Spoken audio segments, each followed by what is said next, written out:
Richard, jälle sinuga siin kaamera ees ja jälle 0-3 seekord. Aga seekord kindlasti mängust erinevalt Floraga kohtumisest, kust oleks kindlasti tahtnud enamat. Mis teil lagunes teisel poolel?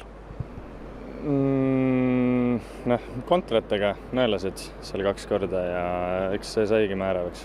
Et Erol ka siin ütles hästi, et eks see mäng oli nagu mõlemale poole läks natukene, oleks võinud minna. Et meil olid oma võimalused, neil olid omad võimalused, nemad lõid ära, me ei löönud 0-3. Esimene teine tulid suhteliselt väikese vahega, kas 2-0 natukene tõmbas masti maha ka?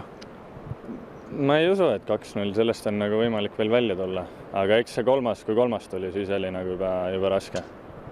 Ja. Kui palju see tänane ilm mõjutas? Sinu jaoks väravahina kindlasti vihme ei ole kõige tervitatavam, vahepeal tuli siin rahet lausa, et natukene selline kõikub oli see ilm, kogu aeg tuli kohaneda.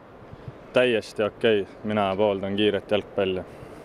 Nii et selles mõttes tuli kasuks mängule? Et nii mängida, kui ikkagi väljaka on kiire ja see on nagu päris võit.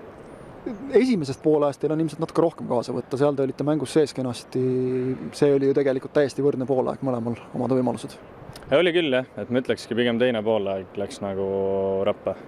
Et esimene poolaeg tõesti, ütleks, et võrdne võrdsega mängisime, aga mis teha, peab 2 poolaega mängima nii.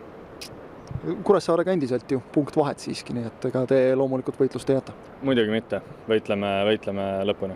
Olgu, aitäh sulle! Aitäh teile ka!